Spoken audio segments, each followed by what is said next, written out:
ठीक है भाई, सुनो। तो इस वाले वीडियो के अंदर हम लोग ना हाइपर कॉन्जुगेशन के बारे में बात करेंगे। किसके बारे में बात करेंगे? Hyper conjugation. देखो, ये एक बहुत ही इंपॉर्टेंट टॉपिक है और यूज़ होता रहेगा अब। ठीक है ना, जैसे तुम रिएक्टिव इंटरमीडिएट्स के बारे में पढ़ोगे ना, तो वहाँ पर मैं बहुत बार नाम लूँगा इसका। तो इसका जो कंसेप्ट है वो तुम्हें पता होना चाहिए। केवल रिएक्टिव इंटरमीडिएट्स में ही नहीं, जब तुम एल्कीन वगैरह के बारे में पढ़ते हो तो वहाँ पर भी इसका काफ़ी यूज़ होता है। ठीक है, तो पहले तो कुछ एक चीज़ें जो तुम्हें पता होनी चाहिए वो ये है कि यार हाइपर कॉन्जुगेशन के ना दो और नाम होते हैं। इसका एक नाम होता है बेकर नाथन इफेक्ट। ठीक है ना, बेकर नाथन इफेक्ट भी बोलते हैं हम इसको। ठीक है ना, और इसको हम लोग क्या नाम से नो बॉन्ड रेजोनेंस भी बोल सकते हैं। हम इसको नो बॉन्ड रेजोनेंस भी बोलते हैं। ठीक है ना, अब ये चीज़ें तो देखो यार, एक्चुअली ऐसा है कि जीके की बातें पता है तो ठीक है, नहीं पता तो कोई बात नहीं। ठीक है ना, ये कंसेप्ट नहीं है। कंसेप्ट जो है वो समझो।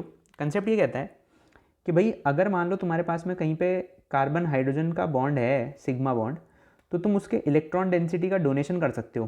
क्या कर सकते हो? उसकी इलेक्ट्रॉन डेंसिटी का डोनेशन कर सकते हो। किसके अंदर? किसी एम्प्टी ऑर्बिटल के अंदर। किसी एम्प्टी ऑर्बिटल के अंदर। बस इतनी सी कहानी होती है हाइपर कॉन्जुगेशन के अंदर। अगर तुम्हें इतनी चीज़ समझ में आ गई ना, तो तुम्हें हाइपर कॉन्जुगेशन समझ में आ गया। ठीक है, जैसे समझो कि पहली एग्जांपल जो मैं लेके चलूँ वो हो सकती है मेरी कार्बोकेटाइन की। किसी हो सकती है? कार्बोकेटाइन की। देखो, कार्बोकेटाइन के अंदर क्या होता है, बहुत सिंपल सा कंसेप्ट है। जैसे मान लो कि तुम्हारे पास में मैंने कार्बोकेटाइन बनाया। ये एक कार्बोकेटाइन है, सपोज ये कार्बन और ये इसके 3 हाइड्रोजन है। ठीक है, तो तुम एक चीज़ जानते हो कि यार ये जो कार्बोकेटाइन होता है ये कैसा होता है? ये एक्चुअली इलेक्ट्रॉन डेफिशिएंट होता है। ये कैसा होता है? इलेक्ट्रॉन डेफिशिएंट होता है। ठीक है, तो तुम एक बात बताओ, अगर ये इलेक्ट्रॉन डेफिशिएंट है और इसको कहीं से इलेक्ट्रॉन डेंसिटी मिल जाए तो ये क्या हो जाएगा? स्टेबलाइज हो जाएगा। तो एक्चुअली होता क्या है कार्बोकेटाइन के अंदर, ये जो कार्बन एटम है ना, ये वाला, इसको हम लोग बोलते हैं अल्फा कार्बन। क्या बोलते हैं इसको हम लोग? Alpha carbon. ठीक है, और इस अल्फा कार्बन से जुड़ी हुई जो हाइड्रोजन होती हैं, ये जो हाइड्रोजन होती हैं ये तीनों, इनको हम लोग क्या बोलते हैं? इनको हम लोग बोलते हैं अल्फा हाइड्रोजन। ये तीनों हाइड्रोजन को हम लोग अल्फा हाइड्रोजन बोलते हैं। ठीक है ना, तो ये बात ध्यान रखना कि अल्फा कार्बन मतलब, अल्फा कार्बन कौन है? कार्बोकेटाइन के पड़ोस वाला जो कार्बन है उसको अल्फा कार्बन कहते हैं, और उन पे जुड़ी हुई हाइड्रोजन एटम को हम लोग क्या बोलते हैं? अल्फा हाइड्रोजन बोलते हैं। होता क्या है कि इनका जो कार्बन हाइड्रोजन का बॉन्ड है, कार्बन हाइड्रोजन का सिग्मा बॉन्ड है, उसकी इलेक्ट्रॉन डेंसिटी का डोनेशन होता है इस एम्प्टी ऑर्बिटल के अंदर। अब अगर मान लो मैं कार्बोकेटाइन के बारे में बात कर रहा हूँ, तो कार्बोकेटाइन में ये ऑर्बिटल कौन सी होगी? ये होती है empty P orbital. Empty P orbital. तो ये क्वेश्चन पूछा जाता है कि भाई बताओ, कार्बोकेटाइन के अंदर जो हाइपर कॉन्जुगेशन के अंदर इलेक्ट्रॉन डेंसिटी का डोनेशन है वो कहाँ से कहाँ हो रहा है? वो डोनेशन होता है कार्बन हाइड्रोजन के सिग्मा बॉन्ड से कार्बोकेटाइन के एम्प्टी पी ऑर्बिटल के अंदर। ठीक है, इसकी वजह से क्या होता है? इसकी वजह से सिस्टम स्टेबलाइज होता है। भाई तुम खुद सोचो, ये खुद कैसा था कार्बोकेटाइन? Electron deficient. और हाइपर कॉन्जुगेशन क्या कर रहा है? इलेक्ट्रॉन डेंसिटी दे रहा है। तो इलेक्ट्रॉन डेंसिटी दे रहा है तो इसका मतलब उसको स्टेबलाइज कर रहा है। ठीक है ना, तो ये बात ध्यान रखना कि इसका इफेक्ट क्या होता है कि hyper conjugation stabilises stabilises carbocation. Carbocation ये कार्बोकेटाइन को स्टेबलाइज करता है। ये कहानी तुम्हें पता चलनी चाहिए। ठीक है, तो जितने भी हाइड्रोजन होंगे ना, जितने भी हाइड्रोजन होंगे, जैसे मान लो इस केस के अंदर, ये जो हमने केस बनाया, इस केस के अंदर मेरे पास में 3 अल्फा हाइड्रोजन है।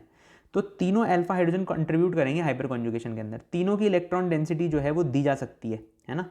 तीनों की अगर इलेक्ट्रॉन डेंसिटी दी जा सकती है तो इसका मतलब तीनों स्टेबलाइज करेंगे। तो एक चीज़ मैं ये बोल सकता हूँ कि भैया अगर मैं नंबर ऑफ अल्फा हाइड्रोजन बढ़ा दूँ तो कार्बोकेटाइन की स्टेबिलिटी क्या हो जाएगी? बढ़ जाएगी। ठीक है ना, तो यहाँ पे मैं ऐसे लिख सकता हूँ कि नंबर ऑफ अल्फा हाइड्रोजन के प्रोपोर्शनल होगा स्टेबिलिटी ऑफ सीसी। ठीक है ना, स्टेबिलिटी ऑफ सीसी।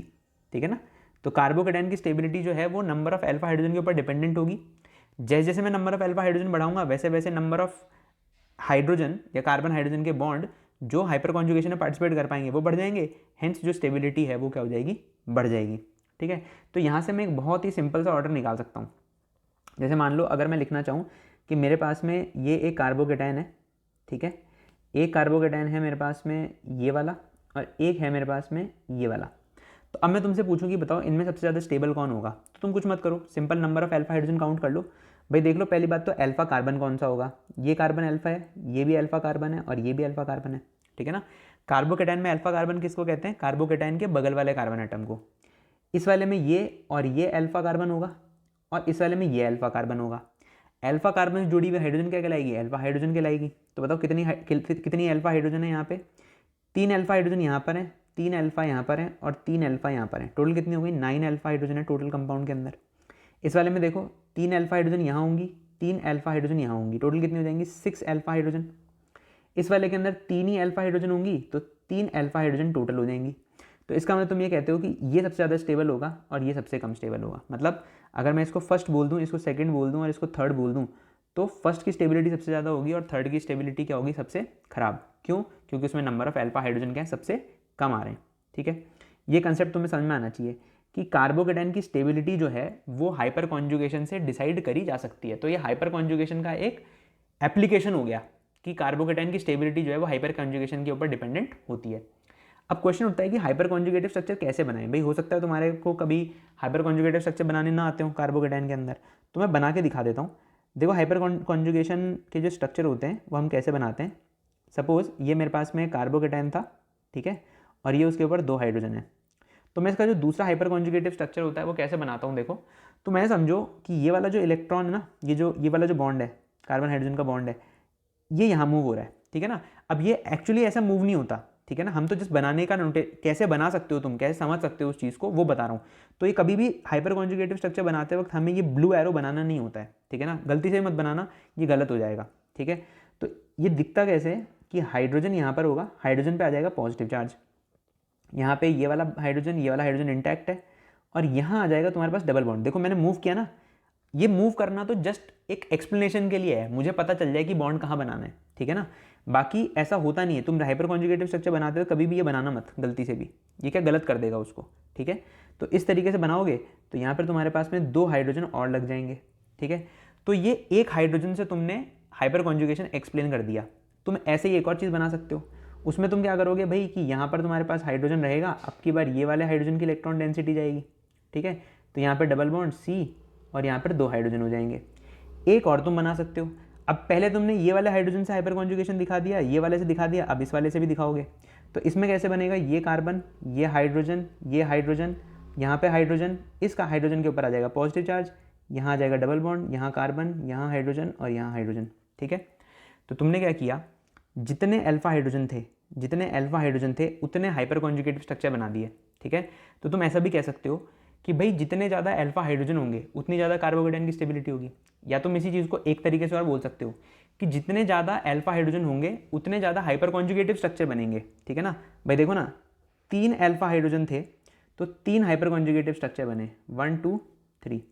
तो जितना अल्फा हाइड्रोजन उतना हाइपर कॉन्जुगेटिव स्ट्रक्चर और उतनी ज़्यादा कार्बोकेटाइन क्या हो जाएगी, स्टेबिलिटी हो जाएगी। यहाँ तक का कंसेप्ट तुम्हें समझ में आ चुका होगा। तो कार्बोकेटाइन में इतना ही काम का है, हमें ये पता होना चाहिए कि भाई कैसे अल्फा हाइड्रोजन काउंट करते हैं, अल्फा हाइड्रोजन का क्या इफेक्ट होता है, ठीक है ना। हाइपर कॉन्जुगेटिव स्ट्रक्चर जो है वो कैसे बनाए जाते हैं कार्बोकेटाइन के अंदर।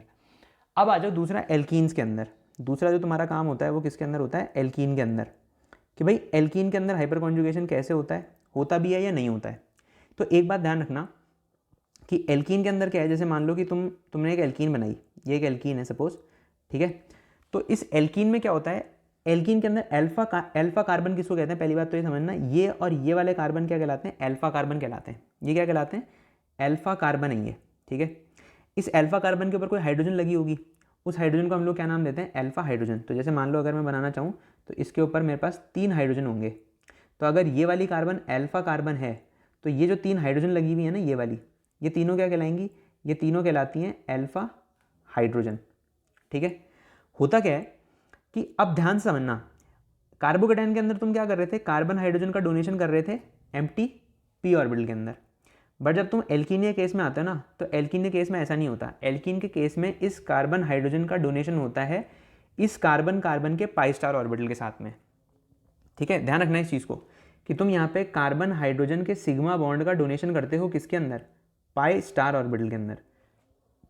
देखो अगर तुमने MOT पढ़ी होगी, है ना, मॉलिक्यूलर ऑर्बिटल थ्योरी, जो हम इनऑर्गेनिक में पढ़ते हैं, तो वहाँ हम क्या कहते हैं कि भाई 2 ऑर्बिटल जब भी कंबाइन करती हैं तो हमारे पास 2 टाइप के मॉलिक्यूलर ऑर्बिटल्स बनते हैं।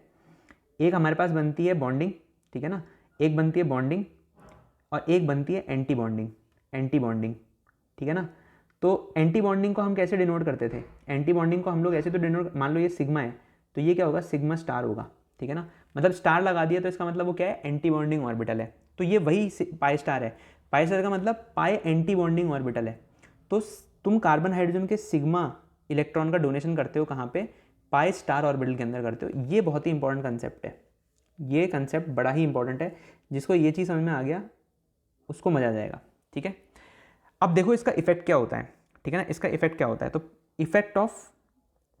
Effect of hyper conjugation on alkene, तो इससे कई इफेक्ट्स होते हैं, ठीक है ना। तो पहला इफेक्ट जो समझो वो होता है स्टेबिलिटी पे। पहला इफेक्ट होता है स्टेबिलिटी पे। एल्कीन की स्टेबिलिटी को इफेक्ट किया जा सकता है अल्फा हाइड्रोजन से, ठीक है।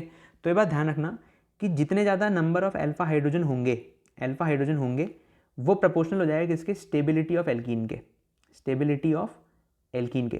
कि भैया तुम्हारे पास जितने ज़्यादा अल्फा हाइड्रोजन होंगे तुम्हारी एल्कीन उतनी ज़्यादा क्या कहलाएगी, स्टेबल कहलाएगी। तो जैसे मान लो कि मैं तुम्हें एक जो तुम्हारी एल्कीन है वो तो ऐसी दे दूँ और एक एल्कीन दे दूँ ऐसी कुछ, ठीक है। अब तुमसे पूछूंगी बताओ कौन सी ज़्यादा स्टेबल होगी। तो तुम्हें पता है कि यार एल्कीन के अंदर जो अल्फा कार्बन है कौन सी है, वो ये वाली है और इसमें ये दोनों है।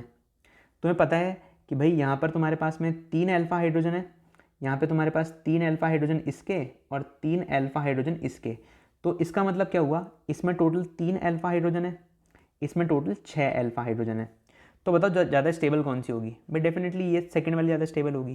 क्यों ज़्यादा स्टेबल है, क्योंकि उसमें नंबर ऑफ अल्फा हाइड्रोजन ज़्यादा है, ठीक है ना। तो ये कहानी समझ लेना। एक तो ये चीज़ तुम्हें समझ में आनी चाहिए कि भाई एल्कीन के अंदर डोनेशन कहाँ से कहाँ होता है, कार्बन हाइड्रोजन के सिग्मा से सीसी बॉन्ड के पाई स्टार ऑर्बिटल के अंदर होता है। मतलब एक तो पाई बॉन्डिंग होगा और एक होगा पाई एंटी बॉन्डिंग। तो पाई बॉन्डिंग के अंदर तो इलेक्ट्रॉन हैं, 2 इलेक्ट्रॉन हैं, पर पाई एंटी बॉन्डिंग में इलेक्ट्रॉन नहीं है, ठीक है। पाई एंटी बॉन्डिंग में इलेक्ट्रॉन नहीं थे और उसमें डोनेशन किया गया किससे, कार्बन हाइड्रोजन के सिग्मा बॉन्ड से, ठीक है। तो अब ये जो एंटी बॉन्डिंग में तुम इलेक्ट्रॉन डाल रहे हो ना, उसका एक इफेक्ट होता है। उसका इफेक्ट क्या होता है कि कार्बन डबल बॉन्ड कार्बन की बॉन्ड लेंथ के ऊपर, ठीक है ना, C double bond C bond length. तो ये जो सी बॉन्ड लेंथ होती है ना, ये इफेक्ट करी जाती है किससे, तुम्हारे हाइपर कॉन्जुगेशन इन एल्कीन से। तो जैसे एक बात बताओ मेरे को, सपोज मैंने एक एग्जांपल ये वाला ले लिया सी डबल बॉन्ड सी और ये मेरे पास में एक CH3 है, ठीक है। और एक मैं केस ले लेता हूँ ये वाला सी डबल बॉन्ड सी और यहाँ पर CH3 इधर है, ठीक है, और CH3 इधर है, ठीक है। यहाँ पर एक हाइड्रोजन है और यहाँ पर एक हाइड्रोजन है, यहाँ पर एक हाइड्रोजन इधर है और 2 हाइड्रोजन इस साइड है। अब मैंने तुमसे पूछा कि भाई एक बात बताओ कि यहाँ पे कार्बन कार्बन की बॉन्ड लेंथ किसकी ज़्यादा होगी और किसकी कम होगी। कार्बन कार्बन कौन सी बॉन्ड लेंथ, ये वाली, ये जो डबल बॉन्ड की कार्बन कार्बन बॉन्ड लेंथ है ना, वो किस में ज़्यादा होगी और किस में छोटी होगी। तो इसका ना डायरेक्ट इफेक्ट होता है किसकी वजह से, हाइपर कॉन्जुगेशन की वजह से। मतलब कार्बन कार्बन की बॉन्ड लेंथ एल्कीन के अंदर वेरी कर सकती है number of hyper conjugative structures के बेसिस पे, ठीक है ना। कैसे समझो, देखो एक बात बताओ, तुमने इनऑर्गेनिक में बॉन्ड ऑर्डर निकालना सीखा होगा। क्या सीखा होगा, बॉन्ड ऑर्डर निकालना सीखा होगा। बॉन्ड ऑर्डर तुम कैसे निकालते थे, बॉन्ड ऑर्डर निकालते थे NB माइनस Na/2।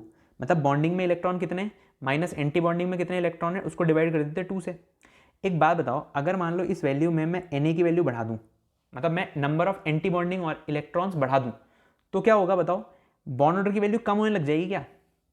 सीधी सी बात है, कम होने लग जाएगी। भाई तुम रख के देख लेना, तुम जैसी एंटी बॉन्डिंग में नंबर बढ़ा दोगे, ठीक है ना, तो एंटी बॉन्डिंग में इलेक्ट्रॉन बढ़ाने की वजह से क्या होता है, बॉन्ड ऑर्डर की वैल्यू कम होने लग जाएगी। अगर बॉन्ड ऑर्डर की वैल्यू कम होने लग गई तो बताओ बॉन्ड लेंथ बढ़ेगी नहीं बढ़ेगी, सीधी सी बात है भाई। क्योंकि अगर बॉन्ड ऑर्डर कम हो गया तो बताओ बॉन्ड स्ट्रेंथ के ऊपर क्या फर्क पड़ेगा, है ना। बॉन्ड ऑर्डर कम कर रहे हो तो बॉन्ड स्ट्रेंथ क्या हो जाएगी, घट जाएगी। बॉन्ड स्ट्रेंथ घट जाएगी तो बॉन्ड लेंथ क्या हो जाएगी, बढ़ जाएगी, सीधी सी बात है, ठीक है। तो बॉन्ड ऑर्डर कम कब होगा, जब तुम एंटी बॉन्डिंग के अंदर इलेक्ट्रॉन डालोगे, ठीक है ना। अब तुम एक बात बताओ, हाइपर कॉन्जुगेशन में तुम क्या करते हो, इसके पाई स्टार के अंदर इलेक्ट्रॉन डालते हो और इसमें भी पाई स्टार के अंदर इलेक्ट्रॉन डाल रहे हो, मतलब इलेक्ट्रॉन डेंसिटी प्रोवाइड कर रहे हो। इसमें तुमने 3 अल्फा हाइड्रोजन का यूज़ किया है इलेक्ट्रॉन डेंसिटी प्रोवाइड करने के लिए, इसमें तुम 6 अल्फा हाइड्रोजन का यूज़ कर रहे हो इलेक्ट्रॉन डेंसिटी प्रोवाइड करने के लिए। बताओ ज़्यादा इलेक्ट्रॉन डेंसिटी कहाँ प्रोवाइड हो रही है, सेकेंड वाले केस में, है कि नहीं भाई। ज़्यादा इलेक्ट्रॉन डेंसिटी एंटी बॉन्डिंग के अंदर कौन से एग्जाम्पल के अंदर आ रहा है, सेकेंड एग्जाम्पल के अंदर आ रहा है। क्यों, क्योंकि यहाँ पे तुम्हारे पास 6 अल्फा हाइड्रोजन है। तो बताओ तुम जब ज़्यादा इलेक्ट्रॉन डेंसिटी पाई स्टार में सेकेंड केस के अंदर डालोगे तो बॉन्ड लेंथ इसकी तो वीक होगी भाई, बॉन्ड ऑर्डर इसी का तो घटेगा ज़्यादा भाई। इसका बॉन्ड ऑर्डर क्या हो जाएगा, इसका बॉन्ड ऑर्डर कम हो जाएगा। अगर इसका बॉन्ड ऑर्डर कम हो गया तो सीधी सी बात है बॉन्ड लेंथ क्या हो जाएगी, बढ़ जाएगी। ये निकाल लिया था हमने रिलेशन अभी, ठीक है ना। तो ये ध्यान रखना कि इसमें बॉन्ड लेंथ किसकी ज़्यादा होगी, सेकंड वाले केस की बॉन्ड लेंथ जो है वो ज़्यादा हो जाती है। तो ये हाइपर कॉन्जुगेशन का इफेक्ट होता है किसके ऊपर, एल्कीन के ऊपर। एल्कीन में हमने देखा एक तो स्टेबिलिटी के ऊपर इफेक्ट होता है और दूसरा जो इफेक्ट होता है वो किसके ऊपर होता है, कार्बन कार्बन की बॉन्ड लेंथ के ऊपर। कौन से कार्बन कार्बन की bond length, C double bond C के जो बॉन्ड लेंथ है उसके ऊपर इफेक्ट होता है। ठीक है, इसको तुम डायरेक्टली ऐसे समझ सकते हो कि भाई जैसे जैसे हम लोग एंटी बॉन्डिंग में इलेक्ट्रॉन डेंसिटी प्रोवाइड करते हैं वैसे वैसे बॉन्ड ब्रेकिंग का कैरेक्टर इंट्रोड्यूस होने लग जाता है सिस्टम के अंदर। तो तुम क्या कर रहे हो, तुम पाई स्टार के अंदर इलेक्ट्रॉन डाल रहे हो, मतलब अब तुम्हारा जो पाई बॉन्ड है वो टूटने लग जाएगा या उसकी स्ट्रेंथ क्या होने लग जाएगी, कम होने लग जाएगी हाइपर कॉन्जुगेशन की वजह से। तो अगर बॉन्ड स्ट्रेंथ कम हो गई, सॉरी तुमने इलेक्ट्रॉन डेंसिटी प्रोवाइड कर दी और कार्बन कार्बन का जो पाई बॉन्ड है वो टूटने लग गया, तो बॉन्ड लेंथ क्या हो जाएगी, बढ़ जाएगी। टूटने लग गया या वीक हो गया तो बॉन्ड लेंथ क्या हो जाएगी, बढ़ जाएगी। तो ये एक इंपॉर्टेंट एप्लीकेशन है, ये एक इंपॉर्टेंट एप्लीकेशन है, ये तुमसे पूछा जा सकता है। ठीक है ना, कि बॉन्ड लेंथ के ऊपर कैसे फर्क पड़ता है एल्कीन में हाइपर कॉन्जुगेशन के थ्रू। ठीक है, ये कहानी हमने देख ली।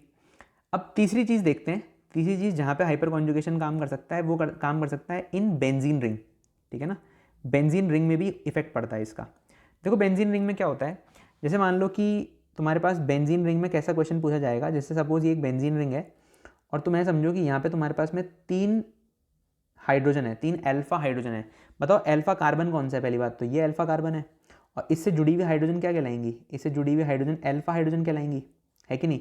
तो एक्चुअली क्या होता है, ये जो अल्फा हाइड्रोजन होती है ना, इनका डोनेशन होता है। ठीक है ना, इनका डोनेशन होता है बेंजीन रिंग को।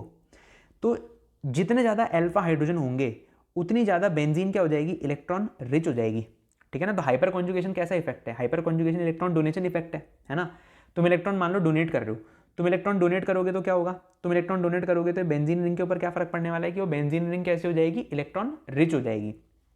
तो ये बात ध्यान रखना कि जैसे जैसे नंबर ऑफ अल्फा हाइड्रोजन बढ़ेंगे, नंबर ऑफ अल्फा हाइड्रोजन जैसे जैसे बढ़ेंगे वैसे वैसे बेंजीन रिंग की इलेक्ट्रॉन रिचनेस जो है वो बढ़ जाएगी, electron richness of benzene ring. तो ये बात ध्यान रखनी पड़ेगी तुम्हें कि भैया तुम लोग अल्फा हाइड्रोजन बढ़ाओ और इलेक्ट्रॉन रिचनेस बेंजीन रिंग की अपने आप बढ़ती जाएगी। ठीक है, जैसे मान लो अब मैं कंपेयर करना चाहूँ तो मैं क्या किसको किसको कंपेयर करा सकता हूँ, मान लो एक तो मैंने ले लिया तुम्हारे पास में ये वाला CH3, ठीक है, और एक मैंने ले लिया तुम्हारे पास में यहाँ पे ऊपर लगा है CH2 और यहाँ पे लगा है CH3। बताओ कितने अल्फा हाइड्रोजन है इस केस में, इस केस में अल्फा हाइड्रोजन है 3, कौन से, 1 2 और 3, 3 ही है। और यहाँ पे बताओ कितने अल्फा हाइड्रोजन है तुम्हारे पास में, 2 ही हैं। ठीक है ना, यहाँ पे अल्फा हाइड्रोजन 2 हैं, तो इसका मतलब बताओ इलेक्ट्रॉन रिच कौन सी हुई ज़्यादा, फर्स्ट वाली। ठीक है ना, ये इलेक्ट्रॉन रिचनेस का ऑर्डर है, इलेक्ट्रॉन रिचनेस का ऑर्डर है ये। ठीक है, तो ये ध्यान रखना, इस तरीके के क्वेश्चन पूछे जाते हैं। ठीक है ना, इस तरीके के क्वेश्चन पूछे जाते हैं, ये खास करके यूज़ होंगे जब तुम हाइड्रोकार्बन पढ़ोगे। ठीक है ना, ये जब तुम हाइड्रोकार्बन पढ़ते हो तो वहाँ पे तुम पढ़ते हो कि भैया CH3 जो है वो इलेक्ट्रोफिलिक एरोमेटिक सब्स्टिट्यूशन के अंदर इनकमिंग इलेक्ट्रोफाइल को कहाँ पे लगाएगा, ऑर्थो पैरा पे लगाएगा या किस पे लगाएगा। ठीक है, तो यहाँ पर ना एक चीज़ और ध्यान रखना, देखो कन्फ्यूजन कहाँ क्रिएट हो सकता है तुम्हें, कन्फ्यूजन कई लोगों को ना इसमें कन्फ्यूजन क्या क्रिएट होता है, देखो मान लो मैं उनको सिंपल बोलता हूँ ना कभी कभी कि भैया ये है एक मेरे पास में, और मैंने उनसे पूछा कि भैया ये है मेरे पास में, बताओ कौन सी ज़्यादा इलेक्ट्रॉन रिच होगी। तो वो क्या करते हैं ना, वो इंडक्टिव इफेक्ट लगाते हैं, वो ये बोलते हैं कि देखो सर ऐसा है, यहाँ पे मेरे पास में एक sp3 हाइब्रिडाइज कार्बन एटम है ना, और यहाँ पर मेरे पास में 2 sp3 हाइब्रिडाइज कार्बन एटम है, sp3 कार्बन एटम है। ठीक है, तो इसमें ज़्यादा प्लस आई लगेगा, है ना, इसका प्लस आई ज़्यादा होगा, इसका प्लस आई कम होगा उस सेकेंड वाले के रिलेटिव में। तो सेकेंड वाले में अगर प्लस आई ज़्यादा लग रहा है तो सेकेंड वाला ज़्यादा इलेक्ट्रॉन रिच होना चाहिए, बट ऐसा नहीं होता है। क्यों, क्योंकि हाइपर कॉन्जुगेशन एक ज़्यादा प्रोमिनेंट इफेक्ट है। ठीक है ना, हाइपर कॉन्जुगेशन एक ज़्यादा प्रोमिनेंट इफेक्ट है एज़ कम्पेयर टू इंडक्टिव। ठीक है ना, तो तुम यहाँ पर जो आंसर दोगे वो तुम इंडक्टिव की वजह से नहीं दोगे, वो तुम किसकी वजह से दोगे, हाइपर कॉन्जुगेशन की वजह से दोगे। ठीक है, तो ये बात ध्यान रखना, ये कन्फ्यूजन मत लेकर के आना कभी भी। अगर तुम्हें ये दोनों एग्जाम्पल दे दिए तो तुम कैसे करो, उसके अंदर अल्फा हाइड्रोजन काउंट करो पहले। ठीक है ना, इंडक्टिव के हिसाब से आंसर नहीं आएगा यहाँ पे हाइपर कॉन्जुगेशन के हिसाब से आंसर आएगा। ठीक है, कहीं पे भी ऐसी जगह पे जहाँ पे हाइपर कॉन्जुगेशन और इंडक्टिव दोनों काम कर रहे होते हैं तो वहाँ पे ज़्यादा प्रायोरिटी हम किसको देते हैं, हाइपर कॉन्जुगेशन को देते हैं। तो क्योंकि यहाँ पे 3 अल्फा हाइड्रोजन है और यहाँ पे 2 ही अल्फा हाइड्रोजन है, इसीलिए ज़्यादा इलेक्ट्रॉन रिच फर्स्ट वाली कहलाएगी, ना कि सेकेंड वाली। आंसर यहाँ पे इंडक्टिव से गलती से भी मत देना। ठीक, अच्छा देख लो यार, एक चीज़ रह गई थी जो मैं बताना भूल गया, कि जैसे हमने ये देखा था ना कि हम कार्बोकेटाइन के अंदर कैसे ये हाइपर कॉन्जुगेटिव स्ट्रक्चर बनाते हैं। ठीक है ना, ये हमने हाइपर कॉन्जुगेटिव स्ट्रक्चर बनाने सीखे थे ना 1 2 और 3 वाले। ये एल्कीन में बना सकते हैं हम लोग ऐसे, ठीक है ना। तो एल्कीन में कैसे बनते हैं वो बना करके देख लेते हैं कि एल्कीन के अंदर तुम्हें कैसे दिखाना होता है कि भाई इसमें हाइपर कॉन्जुगेशन जो है वो हो रहा है। सपोज मैं एक एग्जांपल लेता हूँ, ठीक है ना। तो देखो इसमें क्या होगा, जैसे मान लो मैंने ये 3 हाइड्रोजन ले रखे हैं, अल्फा हाइड्रोजन, यहाँ पे तुम्हारे पास में हाइड्रोजन है, यहाँ पे डबल बॉन्ड CH2 है, ठीक है। तो देखो पहली बात तो ना अल्फा कार्बन को आइडेंटिफाई करो और अल्फा हाइड्रोजन को आइडेंटिफाई करो। ये वाले तुम्हारे क्या होंगे, अल्फा कार्बन होंगे। ये वाला कार्बन अल्फा कार्बन है, अगर ये कार्बन अल्फा कार्बन है तो इसका मतलब इससे जुड़ी हुई हाइड्रोजन क्या होगी, अल्फा हाइड्रोजन होगी। तो तुम करो क्या, किसी भी एक अल्फा हाइड्रोजन को उठाओ और बॉन्ड को मूव करो। जैसे मान लो कि ये बॉन्ड यहाँ से यहाँ जा रहा है और ये बॉन्ड यहाँ से घूम के यहाँ आ जाएगा। तो इसका जो स्ट्रक्चर बनेगा वो क्या बनेगा, देखो कार्बन, ये हाइड्रोजन, इसको हम प्लस चार्ज के फॉर्म में दिखाएंगे क्योंकि नो बॉन्ड रेजोनेंस होता है ना, तो हमें कार्बन हाइड्रोजन के बीच में बॉन्ड नहीं बनाना है, इसलिए इसका नाम होता है नो बॉन्ड रेजोनेंस, ठीक है। ये आ गया अपने पास कार्बन कार्बन, जिस साइड एरो का हेड जा रहा है उस साइड तुम डबल बॉन्ड बनाओगे। ये कार्बन है, ये हाइड्रोजन है, यहाँ पे तुम्हारे पास कार्बन है, इस पे आ जाएगा नेगेटिव चार्ज क्योंकि ये पाई बॉन्ड आगे बढ़ रहा है, ठीक है। और ये बन गया 2 हाइड्रोजन। अब तुम क्या करते हो ना, इसमें कभी भी तुम ये एरो नहीं दिखाते, गलती से भी एरो मत दिखा देना वरना ये गलत हो जाएगा। तो हम एरो नहीं दिखा सकते। अब हम क्या करेंगे, ऐसे ही जितने बाकी के अल्फा हाइड्रोजन है ना उनका भी यूज़ कर लेंगे एक एक। तो एक बार मैंने इस वाले अल्फा हाइड्रोजन का यूज़ किया तो अब मैं इस वाले अल्फा हाइड्रोजन का यूज़ कर सकता हूँ। तो दूसरा जो स्ट्रक्चर बनेगा वो कैसा बनेगा, H+C, यहाँ पे 2 हाइड्रोजन, यहाँ पे कार्बन, यहाँ पे हाइड्रोजन, यहाँ पे कार्बन, यहाँ पे नेगेटिव, और ये अपने 2 हाइड्रोजन आ गए। एक बार और मैं क्या कर सकता हूँ, इस वाले हाइड्रोजन का यूज़ कर लूँ। तो इसमें करूँगा तो क्या होगा, यहाँ पे हाइड्रोजन आ जाएगा, यहाँ पे हाइड्रोजन आ जाएगा, यहाँ पे आ जाएगा H+, डबल बॉन्ड CH, यहाँ पे कार्बन, यहाँ नेगेटिव, और यहाँ पर 2 हाइड्रोजन, ठीक है। तो ये 3 अल्फा हाइड्रोजन थे, इसीलिए मेरे पास में यहाँ पे 3 हाइपर कॉन्जुगेटिव स्ट्रक्चर बने हैं एल्कीन के अंदर, ठीक है। तो जैसे अपन ने कार्बोकेटाइन बनाया था ना, वैसे ही हम लोग एल्कीन में बना सकते हैं। ये तो मैंने बताना भूल गया था मैं, तो मैं सोचा इसको लास्ट में एक बार फिर से ऐड कर देते हैं, ठीक है ना। तो इस चीज़ में लोगों को थोड़ी प्रॉब्लम आती है, तो तुम क्या किया करो ना, इनिशियली ये बना दिया करो, ये एरो बना दिया करो, एक बार एरो बना लो, पर फाइनल में एरो नहीं दिखना चाहिए। एरो नहीं बनाते हम लोग इसके अंदर कभी भी इस तरीके से, ठीक है ना। और तीनों स्ट्रक्चर जो है वो बना दिया करो, ठीक है। तो बस यहीं तक है। और एंड में मैं वही कहूँगा कि भाई अगर तुम्हें कंटेंट अच्छा लगता है तो यार प्लीज़ अपने फ्रेंड्स के साथ में जरूर से शेयर करो, ठीक है ना। लाइक करो, कमेंट करो, सब्सक्राइब भी करो। सब्सक्राइब तो बहुत ज़रूरी से करो क्योंकि मेरे को, जैसे मैं देखता भी हूँ तो मुझे पता चलता है कि कई लोग हैं जो मतलब देख रहे हैं, है ना, देखने वाले लोगों की संख्या ठीक ठाक है, बट वो लोग ना सब्सक्राइब नहीं करते, ठीक है ना। तो अगर तुम सब्सक्राइब नहीं कर रहे हो यार, तो आई थिंक कि that is the least that you can do. तो वो थोड़ा सा ना चैनल के लिए हेल्प करता है, ठीक है ना, चैनल को ग्रो करने में हेल्प करेगा वो। तो प्लीज़ आप इसको लाइक करो और कमेंट और शेयर और सब्सक्राइब भी ज़रूर से करो, ठीक है। चलो मिलते हैं नेक्स्ट वीडियो में।